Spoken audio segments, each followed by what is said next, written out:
keep your spine neutral, not straight. That's hard for people. Neutral is so hard. It's the hardest thing. It's like taking a little toddler and taking them bowling and removing the bumpers and saying, throw it down the middle of the lane. That's neutral. I have had a history of chronic lower back pain. It definitely changed the course of my life. Started very young and lasted for about a decade. I had some depression and feeling of doom and loss of hope because I was so young and couldn't even play basketball or surf or do the things I enjoyed. So countless hours and days and months of research has led me to where I am now, which is helping other people get out of back pain. It really took a toll on my life and my passions and became an obsession of mine. In your own words, what would you say is the root cause of low back pain? The problem that I have with typical answers is I can always find a root that's higher than most answers I hear. So the cause of back pain is anterior pelvic tilt. Well, what caused the anterior pelvic tilt? These are the questions we really want to ask. So when I give my answer, just to preface, I'm going to be going way up the stream. Okay. To where the ice melts. My true belief is that the root cause of chronic lower back pain, it's lifestyle. It has a lot to do with not only just modern day, the amount of time that we spend sitting, that would be a physical lifestyle, but also the amount of just low-level chronic stress that we're all under with having to deal with finances and politics and global warming or whatever you worry about. You carry this, and these are things that we don't have a lot of control over. And believe it or not, when we carry stress, we carry it in our bodies. It can and does result in physical manifestations like muscle tension. A lot of people have a lot of tension in their upper trap. That would be an easy example for people to see. But another area that's less known is in our hips, tight hip muscles, hip flexors, lower back muscles. All of these muscles that tend to tighten up when we're under stress are the same group of muscles that functionally bring us into the fetal position, which is the protective position. And so, lifestyle and stress is the cause of most chronic lower back pain conditions. One thing I always say is amazing about the body is its ability to adapt. And it's going to adapt to the way you're carrying it. And that can cause, muscular imbalance, lower cross syndrome or upper cross syndrome. 80% of the population falls into the predictable pattern. So patterns are very prevalent. You may have 100 different diagnoses. You could take 100 people and they could have 100 different diagnoses. One has a bulging disc here, one has a herniated disc there, and one has stenosis here, and you on and on. But the predictable pattern is that 80% of those people will have the same postural and movement dysfunction that led to these very end of the stream resulting herniation. Yeah. Maybe it was on the left side of the disc. Maybe it was on the right side of the disc. Oh, I'm totally unique and different. And everybody is. I will acknowledge it. Everybody's got a unique history and situation, but we do find patterns. And it's easier to realize this if you just look at the world as a global population. 80% of those people at some point in their lives will experience back pain. Cross posture syndrome is just another way to say what I was just talking about, which is the posture is closing up. And it's low level and gradual move in the direction towards the fetal position. Mm-hmm. It's the protective position against whatever perceived stress, real stress, danger, physical danger. The body just tends to do that. And we'll say, just stretch the tight muscles and just strengthen the weak muscles. That's the solution. I did that for 10 years. And I did that under the guidance of physical therapists. But what the problem is the tight muscles just tighten back up. It's funny, but it's really hard to get to the weak muscles. They feel like they're inhibited on a level beyond our control sometimes. If you spend all your days sitting, your nervous system, your neuromuscular system is decreasing its communication to those healthy muscles that are involved in healthy movement. And so you could get back up off that couch and start moving around a lot again and living more healthy, but you may be doing it from a more unhealthy pattern. Because when you stop using a muscle or a group of muscles like the deep abdominal muscles, they don't spontaneously return. The nerves that communicate to those muscles may have actually dwindled down like through atrophy, which is where your body eats itself essentially because it's not using something. If you don't use it, you lose it. They may have dwindled down to a little trail that's barely communicating anymore. And what we want to do is we want to build those communication channels from your brain to those muscles back up to superhighways. Like I said, it doesn't happen spontaneously. That's the hard part about getting out of back pain is you have to be very persistent, not just for a half hour in the gym, but through your day to stay focused on how you're moving for a little while. And eventually it can become more default. My lower back muscles are extremely tight. Predictably. Yes. And the front side is pretty weak. And it's a really hard cycle to get out of. Yes. I As found you probably that out. Yeah. But the back side of my spine, that curve, it's called a lordotic curve, has become even more curved. The spaces in between the vertebrae have become narrower. What I've been trying to do, and what a lot of people need to do with stenosis, is try to get those back muscles to relax and strengthen the front side so that those muscles will allow the spine to sit in a more neutral position. How do we do that? How do we beat this reciprocal inhibition? Exactly. The strategy that we take is to activate the abdominals, become familiar with them. And what I mean by that is just to first you become aware that they exist. And I'm not just talking about the six pack, but all the abdominal muscle group, which includes 4 layers of muscles. Become aware and then get familiar with what it feels like to engage them. And then we learn how to maintain that engagement while breathing. That's the biggest hurdle of all, is to learn how to maintain that engagement while fluidly breathing. And then you add in movement. So we start with simple movements. And then we gradually, over the period of the 3 months, we work towards more complex movements. And that's really what the entire program is right there. But over that time, notice I never at one point in this, to answer your question, I never said stretch your lower back muscles. Mm-hmm. Because anybody that has struggled with chronic tight muscles or chronic lower back pain and stretches as a solution, we all know that they just tighten right back up. And that's because they're tightening for a reason. And the body thinks that is the best thing to do. Why else would the body do that? It probably is the best thing to do in that current situation, that current fitness level of the body. So it's tightening the muscles for a reason. We don't want to undo that.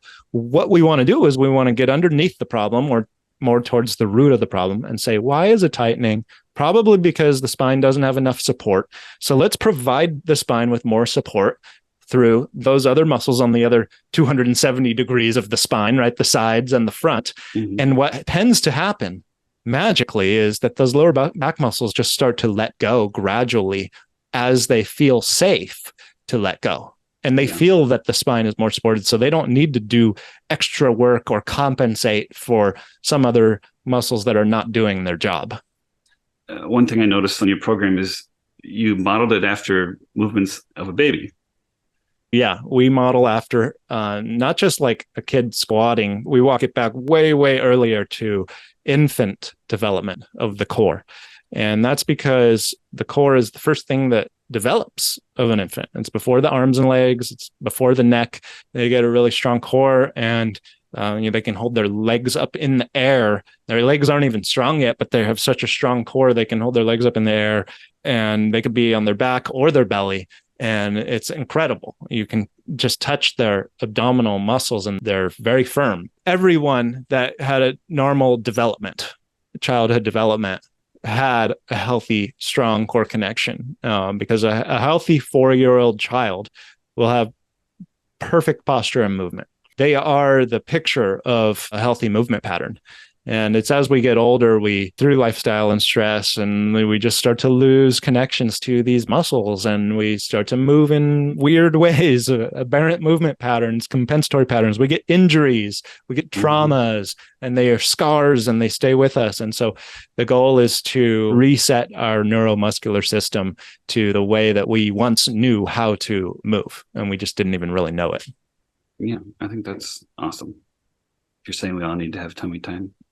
Tummy time is module 2. So after you do the free trial and then just milk that for as much as you can, then you do module 2, and that's tummy time. And then the rest of the program, the next 10 modules are just building off of those foundational layers of core connection, really. Yeah. Okay. So oftentimes with back pain, especially chronic back pain, there's a cycle of stressing out about it a lot. And I've definitely been a victim of this where either you're worried about having back pain or you're having back pain and you're worried it's going to get worse, or having a flare up. And that's frustrating too. But we have to break the cycle of thinking about it all the time, because when we stress out about it, we hold the tension like you spoke about earlier. When I have a flare up, I'm notorious for obsessing about it and thinking it's going to be worse, because one time I had just terrible back spasms. I was on the ground for like a week. Like sitting up was awful. And for a long time after that, when I felt something in my back, I would just panic. Like I'm going to have to do that again. My dad's going to have to back the minivan up to my front door through the yard, and I'm going to have to crawl in there and go to the hospital during a pandemic. What's your suggestion to people who are getting results, maybe say going through your program or any program, getting results, they're starting to feel better, but then have a setback, a flare up? Typically what I tell people is, if you've been making progress, then return to the things that initially gave you that progress or started you on that progress. For a lot of people in the program, I just say, go back to module 1 and module 2, because those things are phenomenal. So that's my advice. And then what I finish by saying is that most likely you're going to experience progress faster this time, since you've already grooved that pattern. Muscle memory is a real thing. You're probably going to get back to where you were before the setback sooner than it took you the first time to get there. Yeah. Patience and persistence. And I think that it's just a lot easier mentally, psychologically, to deal with a setback if you know you have the tools. Yeah. And by definition, a setback is something, it kind of implies that you were making progress. So, for somebody that wasn't making progress and then they have a traumatic event that sets them back, for lack of a better term, even more, that is mentally can be a catastrophic, because we've lost hope. It's really scary. There's a lot of fear about the future. There's no end in sight. So that's by definition, that's suffering, when you have no end to your pain.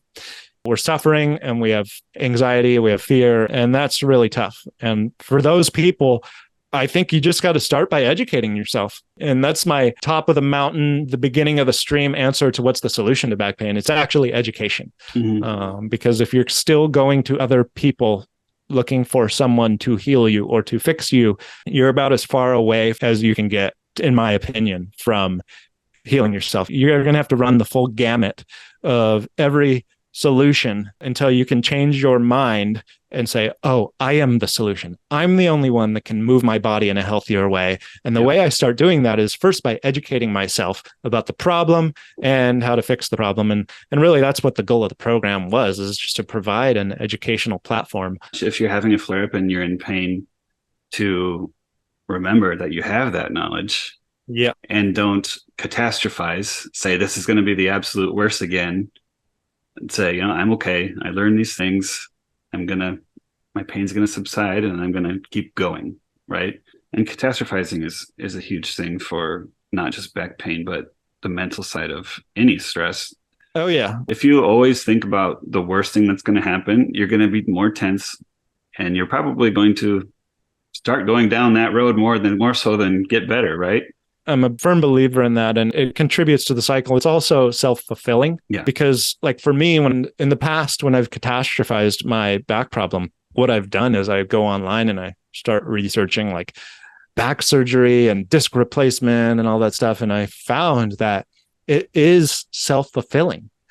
Like I'm going down that path, and I could be just taking the next step towards actually getting that surgery. And so why don't instead I put my energy towards getting on the floor, because this is what we say in the program, and connecting to my core. I have made that switch before. And guess what? My path starts going in the direction of feeling stronger and better and thinking, oh, I actually don't even need any back surgery. It's just a phenomenal thing to realize or believe in the connection between mindset and your reality. Yeah. What do you want to see in the next 5 to 10 years as far as your field? What would you like to see the public be doing, or what changes would you like to see happen? I'd like to see, I believe in what we're doing so much, and I don't know, I haven't seen anything else like it. Maybe there is something out there that's like it, but I'd like to see this type of movement retraining that is modeled after how we originally developed. It's just modeled after ourselves. Maybe it could be called core balance training, whatever it is, but just a name for it. And I'd like for that to be a household name. Okay. So you go, man, my back's really hurting me, or man, I got back pain. And then your friend or your family member goes, oh, you got back pain? Just do core balance training, or just do infant development core training. Why haven't you already done that? Because it's that helpful for people. That would be my hope. That's awesome. Thank you so much for coming on. I've been looking forward to this for a long time. Until next time, get down on the floor and connect to your core.